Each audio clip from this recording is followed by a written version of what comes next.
ძვირფასო მანდილოსნებო, არ მინდა ვთქვა ისეთი ბანალური სიტყვები, რომლებითაც ვულოცავთ ხოლმე ჩვენ სახლობლებსა და ნაცნობ ქალბატონებს გაზაფხულის ამ შესანიშნავ დღესასწაულს. ჩემს ცხოვრებაში ყველაზე გამორჩეული მოვლენები, სადაც არ უნდა მომხდარიყო ისინი, ყოველთვის თქვენთან იყო დაკავშირებული, ჩემო ძვირფასებო. როგორც ერთ ჩემს გამოსვლაში ვთქვი, ჩემთვის ქალი ასოცირდება ლამაზ ყვავილებთან და ბედნიერების სურნელთან, რომლის დავიწყებაც შეუძლებელია. სამწუხაროდ ვერ მოვასწარი დროულად მეთქვა თქვენთვის ეს ჩემთვის მნიშვნელოვანი სიტყვები, ძვირფასო ქართველო ქალბატონებო, რადგან ისრაელს ბომბავენ და მხოლოდ იმას ვასწრებ, რომ თავშესაფარში შევირბინო განგაშის შეტყობინებისას, რომელიც იცავს სახელმწიფოს მოქალაქეების სიცოცხლეს მტრების ბომბებისგან. დღეს, როცა ჩემი ცხოვრების 75 წელი დგება, ცხოვრობ მხოლოდ იმ საუკეთესო დღეების მოგონებებით, რომლებიც საპირისპირო სქესთან გავატარე. რატომღაც ისე მოხდა, რომ ჩემი მეგობრები და საყვარელი ადამიანები თითქმის 99%-ით ყოველთვის მანდილოსნები იყვნენ.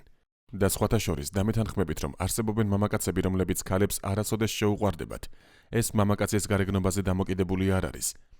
და არიან ისეთებიც, როგორიც მე ვარ, ვისთანაც სუსტი სქესისთვის ყოველთვის საინტერესო იყო საუბარი, ხოლო ახალგაზრდობაში გულითადაც ჩახუტება და კოცნაც.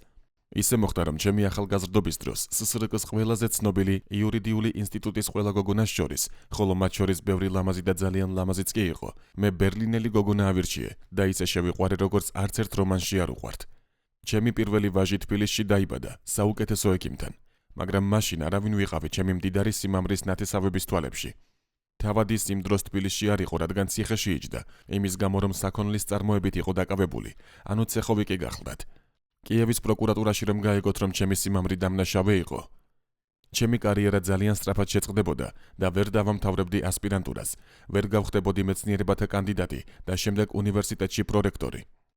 მაგრამ გულწრფელად გეტყვით, რომ მაშინაც კი, ზუსტად რომ ცოდნოდა, რომ ამის შესახებ გაიგებდნენ, რადგან მე ძალიან კარგად ვმუშაობდი გამომძიებლად, სწორედ ამიტომ მივიღე უკრაინის დამსახურებული პროკურორის წოდება. სხვათა შორის ეს უბრალოდ რაღაც ნიშანი არ არის. ეს არის მთავრობის ჯილდო, რის გამოც პენსიაზე 10%-იანი დანამატი მეკუთვნის. სასაცილოა მართლაც. ვინ იცოდა, რომ მე არასოდეს წავიდოდი პენსიის ასაღებად და ხელფასსაც აღარასოდეს ავიღებდი, რადგან მრცხვენოდა. როცა გამდიდრდი, როგორ მივიღებდი ბიუჯეტიდან ფულს, რომელიც უბრალო ადამიანებს სჭირდებათ. აი ასეთი ამბებია. მე მიყვარდა და ბედნიერი ვარ, რომ ეს გრძნობა ჩემს ცხოვრებაში იყო.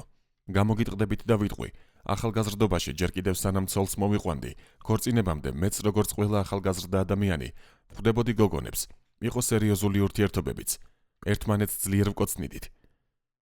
მახსოვს ის მომენტები, თუმცა უკვე თითქოს ნისლში. ხოლო სიყვარული, რომელიც საქართველოში 1972 წლიდან ვიპოვე, დღესაც ჩემთან ცოცხლობს ძალიან მკვეთრი ფერებით. არ ვიცი კიდევ რა ვთქვა. მიყვარხართ ქართველო ქალბატონებო, რა ასაკშიც არ უნდა იყოთ, ჩემთვის ყოველთვის ლამაზები ხართ და ამ სილამაზეს ყოველთვის ვხედავ. ის ჩემს გულშიც არის. იყავით ბედნიერები და დაფასებულები. და თქვენს ცხოვრებაში იყოს ბევრი ყვავილი და ბევრი სიტყვა სიყვარულზე იმ მამაკაცებისგან, რომლებიც გულწრფელად გიყვართ და სურთ თავიანთი ცხოვრება თქვენ მოგიძღვნან.